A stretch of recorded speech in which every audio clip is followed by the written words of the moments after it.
Bienvenida, muy buenos días, economista Pozo. Sí, buenos días, un gusto compartir con ustedes. Economista, usted me permitirá y quisiera escuchar su análisis respecto de una de las declaraciones que brindó días atrás en nuestro medio de comunicación el economista Pablo Dávalos.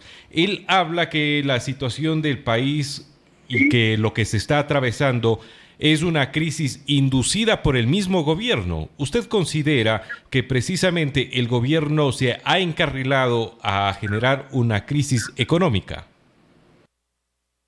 Bueno, es muy difícil poder entender cómo hay una lectura de esa naturaleza. El problema, por ejemplo, del endeudamiento público que ha venido creciendo en los últimos años al ritmo que lo ha hecho, es un tema absolutamente real. La falta de liquidez del Estado, del presupuesto, que se traduce, por ejemplo, en los saldos de la cuenta en el Banco Central, es un tema absolutamente real. La falta de inversión extranjera, el problema del empleo, la situación del mercado internacional en las últimas fechas, promovida por una caída del precio del petróleo, también son factores absolutamente reales. Entonces, me parece que sacar alguna conclusión diciendo que esto es provocado por el gobierno, me parece que está absolutamente fuera de lugar. Yo en absoluto estoy de acuerdo con eso. Otro tema que sin duda hemos querido consultarle esta mañana y agradeciéndole el tiempo que nos brinda es sobre el déficit que aún el gobierno tendría para el cierre del 2018, mismo que bordea más o menos los 2.600.000 dólares. ¿Cómo lograr apalear esto y cómo hacer o cómo salirnos de esta espiral donde año tras año enfrentamos déficit económico? Bueno, la raíz del problema fundamental es un tamaño del Estado absolutamente sobredimensionado, absolutamente excesivo. Cuando usted tiene un tamaño de Estado muy grande, el gasto que le demanda mantener este Estado obeso es obviamente mucho mayor. Solo para ilustración, hasta el año 2006, entre el 2000 y el 2006, el promedio del gasto público en cifras agregadas, no solo del gobierno central, sino de todo el sector público, representó aproximadamente el 21% del PIB. Eso en el año 2007 ya pasó al 26, 27% y llegó a ser el 44% del PIB el año 2014. Y ahí ha venido bajando, porque ha faltado plata para gastar todo lo que han buscado gastar, y en la actual coyuntura está sobre el 35%, pero en el fondo hay como 15 puntos del PIB por encima del tamaño del Estado que tenía la economía ecuatoriana a inicios de la actual década, un poco más. ¿Esto qué significa? Que con un tamaño del Estado tan grande, que le genera un gasto tan grande, usted tiene dos síntomas.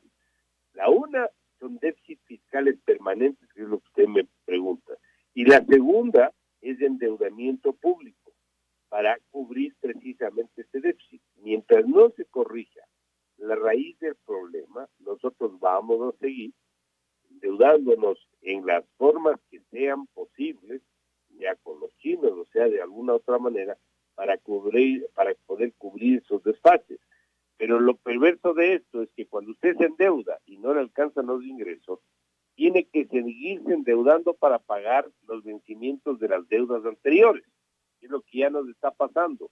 El gasto, el gasto en intereses ya pasa de cerca de 2.000 a cerca de 3.000 millones por año.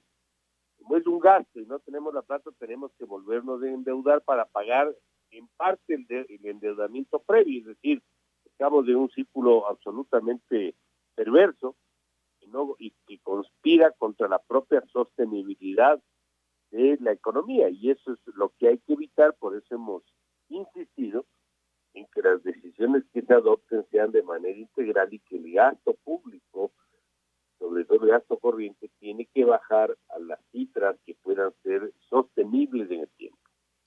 Economista Pozo, ¿cómo afrontar el déficit que aún tendría el Estado ecuatoriano al cierre del 2018? ¿Cómo cubrir esa cantidad de dinero que le hace falta al gobierno?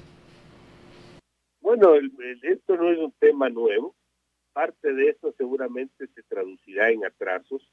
Cuando usted no puede pagar todo lo que tiene que pagar, pasa como atrasos para el próximo año. Y es una forma, pongámosle comillas, de financiar el déficit, el atraso. Y la segunda es un endeudamiento adicional que le permita cubrir parte de ese déficit. Recuerde que, de acuerdo a informaciones de las últimas horas, parecería ser que las cifras por remisión, por el mecanismo de remisión de multas, recargos y intereses, va a superar los $1,000 millones. Eso le va a dar lo que se puede decir un shot de liquidez que le va a ayudar a pagar algunas cosas. Los otros se financiarán endeudándose en alguna proporción con algún acreedor. Parte ya lo han hecho con la China y la otra parte seguramente pasará para el siguiente año de manera de atrasos o lo que se llama deuda flotante en cifras fiscales. Sin duda, este tema de la deuda es algo que preocupa a los ecuatorianos, pero no podemos dejar a un lado, economista Pozo, esta mañana de consultarle su opinión respecto de la remisión de multas, intereses y otros temas que se dieron por parte de la llamada Ley de Fomento Productivo. Esto ha sido sumamente criticado y sigue siendo y estando dentro de varios debates aún a la fecha. Se dice que se perdonó a quienes podían pagar y por lo contrario se está pasando la factura a la gente que menos tiene cuando se han hecho nuevas reformas fiscales, nuevas reformas económicas que han impactado incluso el costo del combustible. Usted mira, como precisamente lo habíamos dicho, un tema de una mala gestión por parte del gobierno, ha tomado malas decisiones al permitir este tipo de beneficios tributarios. Bueno, hay varios comentarios sobre lo que usted acaba de decir. En primer lugar, recuerde que la remisión aplica para procesos de disputa entre el Estado a través del SRI y el contribuyente. Esos procesos no sabemos en qué iban a terminar. No es correcto decir que todo esto que estaba en disputa iba a poder recuperar el Estado. Como tampoco es correcto decir que este proceso iba a ganar el contribuyente. Es decir, no hay una claridad en lo que iba a resultar. Y asumiendo que el Estado hubiera ganado, no sabemos en qué tiempo lo habría hecho. Pero de todas maneras, lo de fondo es que no es la mejor decisión. Esto sin duda no es lo que uno debería buscar repetir a lo largo del tiempo. Lamentablemente sí se lo ha hecho, pero lo entiendo en el sentido de la necesidad de liquidez del Estado. O sea, no es la mejor decisión, pero no podemos aplaudirla, pero la entiendo por las razones de falta de fondos. Pero si usted toma una decisión de esta naturaleza que tiene por sí solo un impacto importante, aclarando que este no es que se les está perdonando el capital, si no pagan el capital no se pueden acoger. Lo que se les perdona son los intereses, las multas y los recargos. Eso es bueno, que parece que a veces creen que no van a pagar nada y tampoco es así. Pero lo de fondo que le quería decir es que si ya toman esta decisión cuestionada por algunas formas, se tiene que buscar reducir el gasto en una proporción adecuada, porque caso contrario, una decisión de esta naturaleza, así como la decisión de los combustibles, termina siendo una acción que lo que hace es cubrir un gasto improductivo.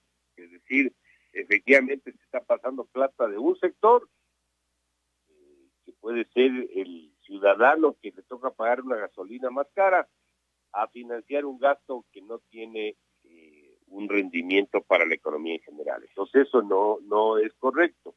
Por eso es que se ha venido insistiendo, y yo lo he venido diciendo también, que tiene que haber un programa económico lo suficientemente integral y con la profundidad adecuada para que se entiendan mejor estas decisiones. Si no asoman, como se lo ve a primera vista, como acciones aisladas que pueden llevar a que se comente lo que mucha gente ha dicho, y usted lo comenta también, en el sentido de que se está de alguna manera pagando el desorden con decisiones como el tema de la gasolina. Sin duda, la herencia que recibió el actual gobierno es una herencia muy complicada, pero cada día que pasa conspira contra este mismo gobierno, porque si se demoran las decisiones o las mismas no tienen la profundidad adecuada, le termina rebotando al actual gobierno, porque está dicho muchas veces que la mesa no estuvo servida, pero mientras más se demora, la respuesta es, bueno, si no estuvo bien, ¿por qué no arreglan como deben arreglar? Entonces se convierte, como decía, en un problema para el PRI, para el propio actual gobierno. A esta hora estamos conversando con el economista Mauricio Pozo, exministro de Finanzas. Economista, ¿cómo califica usted las medidas económicas anunciadas por el gobierno ecuatoriano el pasado 18 de diciembre? Bueno, como le decía, uno puede argumentar que las decisiones van en la dirección correcta. ¿Por qué? Porque está usted tomando decisiones sobre un tema que no se ha querido topar. Me refiero al caso de los subsidios. Pero obviamente esto no es sino una pieza de un rompecabezas más grande.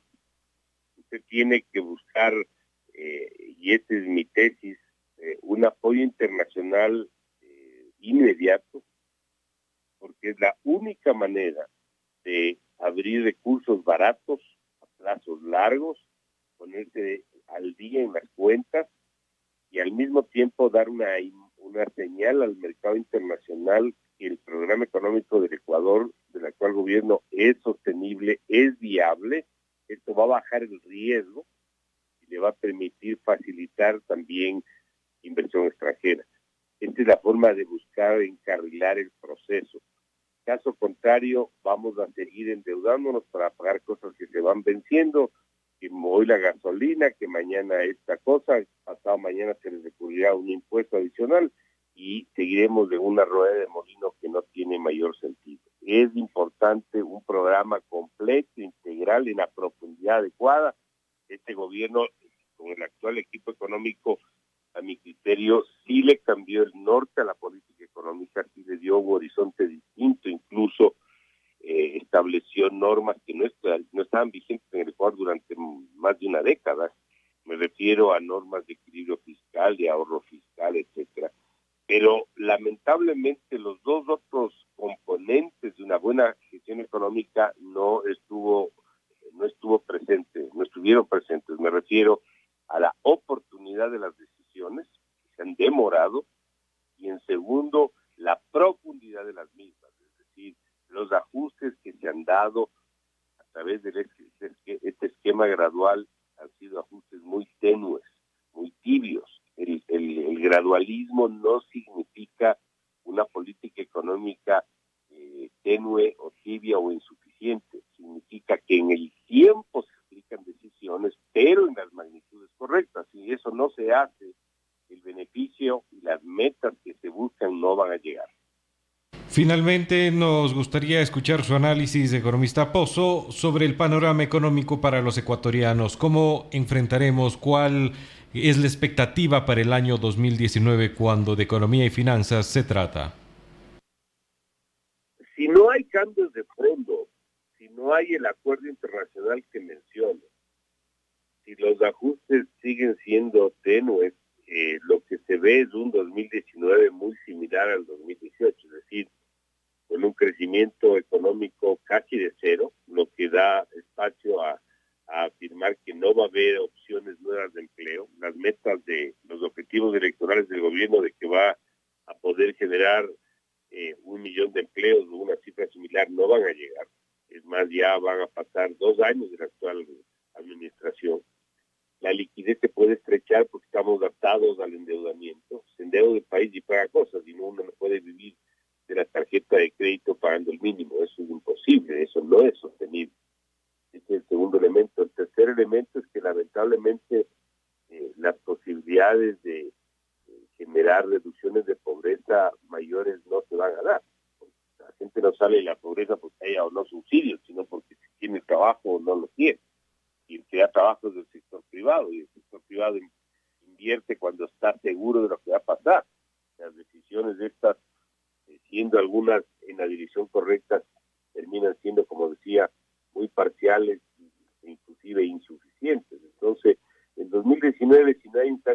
forma yo le veo un año muy similar al actual. Eso obviamente no es bueno, pero eso no quiere decir que si el gobierno se decide y logra concretar un acuerdo, sí puede darse una recuperación, pero eso está todavía por verse. Muchísimas gracias. Su análisis ha sido importante, sin duda la expectativa por lo que será el 2019 y el impacto que se va sintiendo gradualmente ya de las decisiones en materia económica se seguirán dando, se seguirá comentando en los siguientes días, más aún cuando se está cerrando el año. Muchas gracias y siempre estaré en la orden. Conversábamos a través de la vía telefónica y agradecemos al economista Mauricio Pozo, exministro de Finanzas. Lo dijimos ya y repetimos, las medidas económicas se empiezan a sentir desde el día de ayer. Por ejemplo, se encuentra ya vigente la reforma al costo de los combustibles. Usted paga 37 centavos adicionales desde el día de ayer.